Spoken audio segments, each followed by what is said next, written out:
Hi everyone, Famous Dessertsville again. So this video is going to be a short one. Well, I intend that it will be a short one.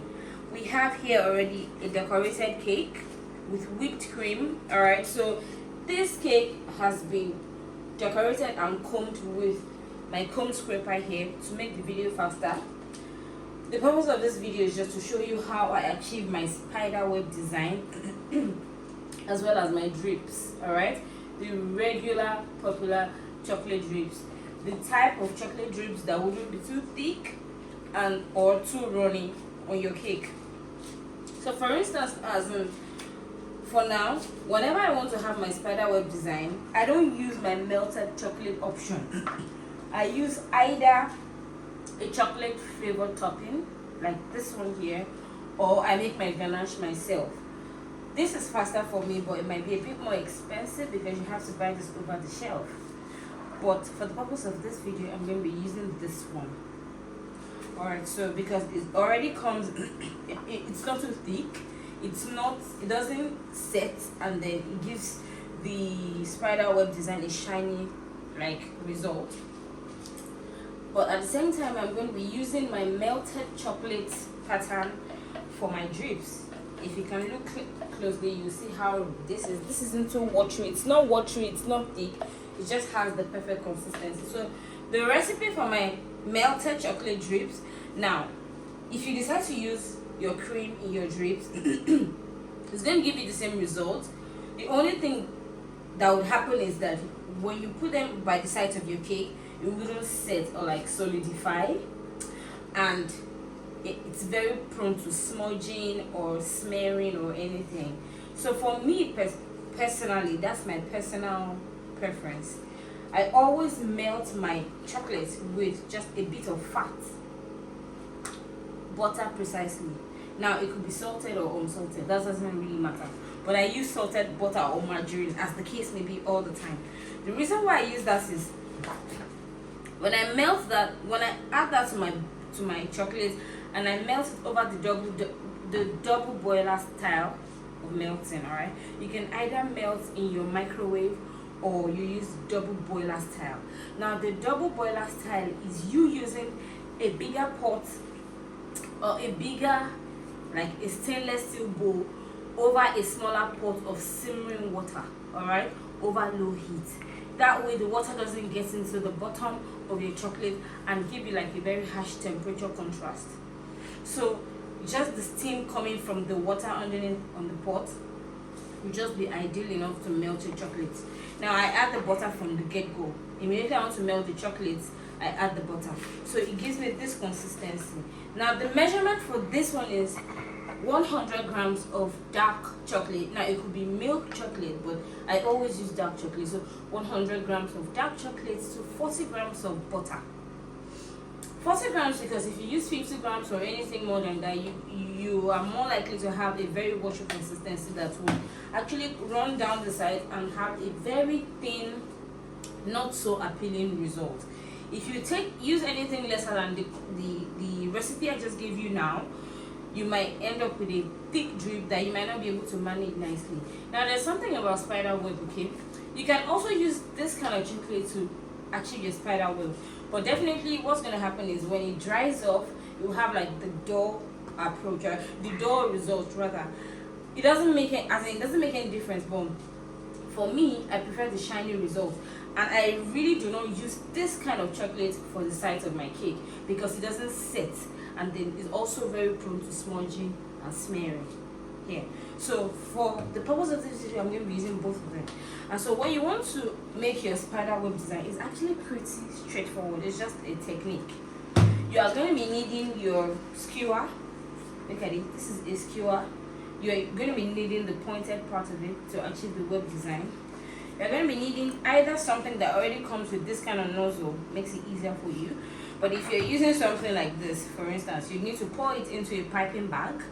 Just cut it like this kind of piping bag, the disposable ones. Just cut it just at the tip, just enough for the chocolate to come out, and then you use the same pattern. Okay, so because this already comes in this with this nozzle, so I'm not going to be pouring it elsewhere again. I'm just going to be using it.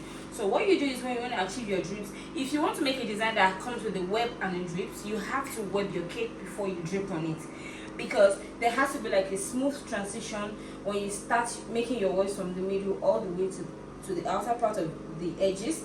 And then of course you'd have to use your drips to now seal it up nicely. So that's what I'm going to be doing now. So just come closer so that you can see. So you start at the center. Just ensure to have steady hands. That's the only trick to your web design. Steady hands, so that you have a perfect, as in like a web pattern sequence going around before you now apply your web pattern. So it goes from the center like this. There has to be a center point. So we have this, can you see that? And then you go in circles. There is no specific pattern to this. It is actually freehand, so it just depends on how steady your hands can be. But trust me, there's something about the web design. No matter how it might look imperfect while you're making it, it always ends up looking nice, because it's actually a design that actually hides a lot of flaws. Okay, so I think I have it all the way to the back now. And because I think that I missed out some parts, so I can just easily do this. Alright, so just steady hands. Okay. Yeah, there we have it. So after doing that, you get the pointer part of your skewer. You start from the center, okay?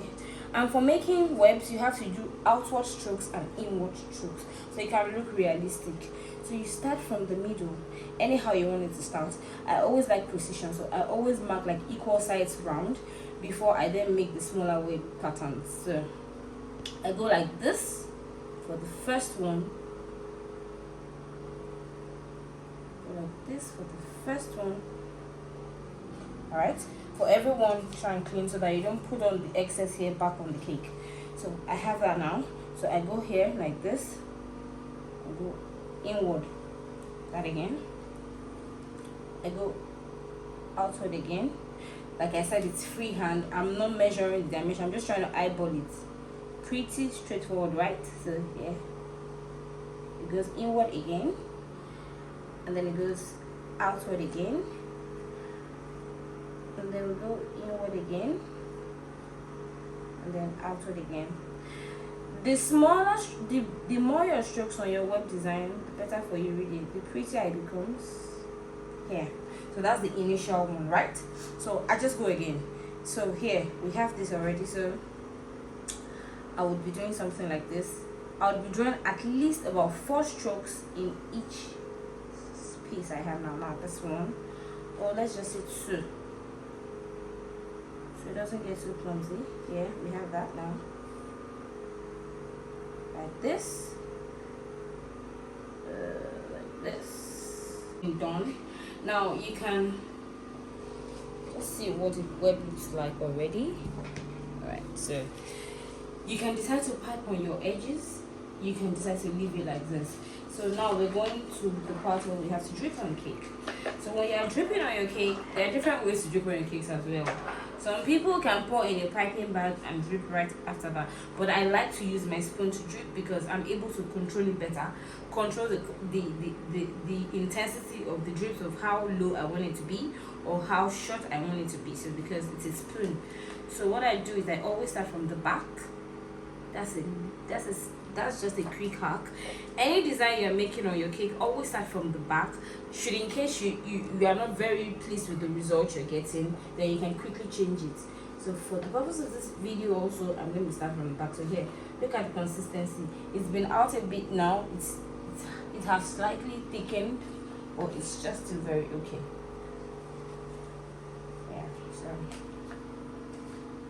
So you take just a spoonful, teaspoon, tablespoon, whatever, a spoonful, just come like this. Okay, let me start like this since it's a video. So just drop it gently, and then you move, you drop it gently, then you move again, drop it gently.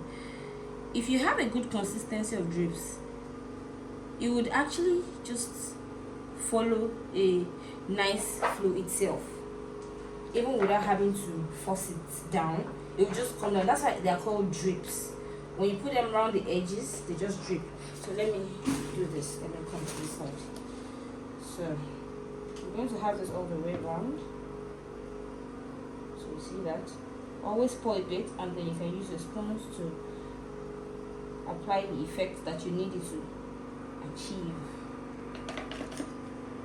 And the thing about drips is the nicer you have the more inconsistent the lines on your drips are, the finer they are. So some can be shorter, some can be longer, some can be all the way long. So we have this. If you are working in a room that has air condition, you have to work faster on this kind of drips, because you know how chocolate goes back to its original state when it's in a cool temperature. So you don't need to turn off your AC, just try and work fast.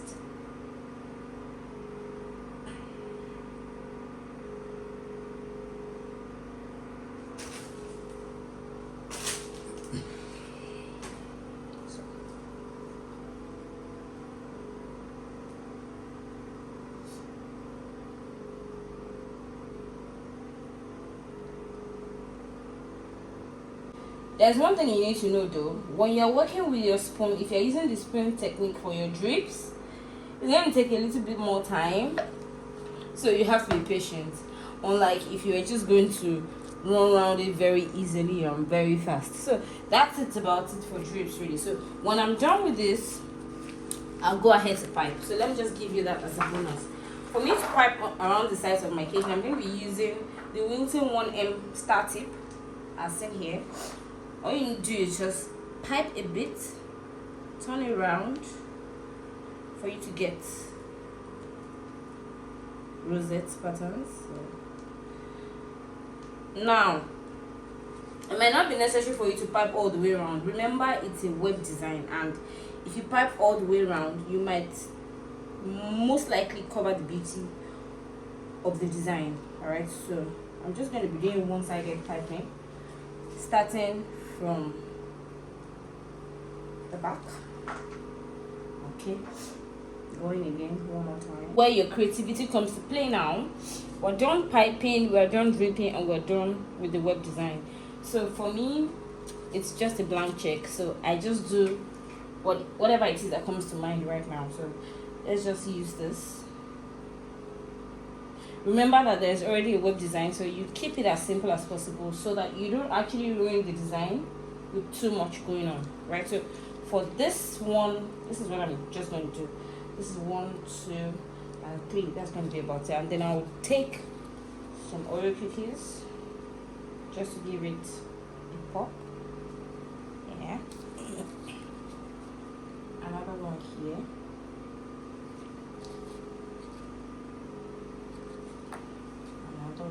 Here.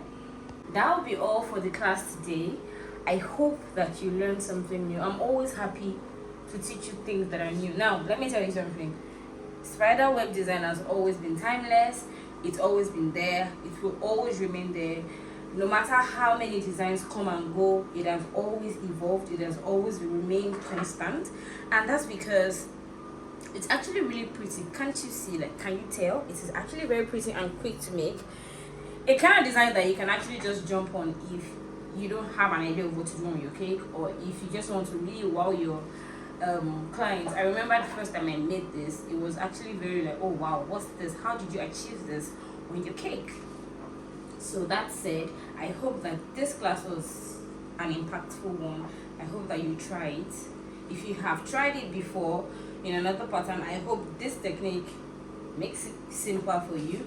I hope that I was able to share a little bit of idea to you guys today. So till next time, I'm not going to talk too much. Let's just keep it going. Keep the likes coming. Sorry, subscribe to the YouTube channel. I can't overemphasize that. And stay close, guys. Turn on your notifications, because I'll continue to drop ideas and tips and tricks and hacks that can always make us better bakers and just better viewers, really. So till next time, guys, I remain your favorite girl as always, famous dessert. Bye bye.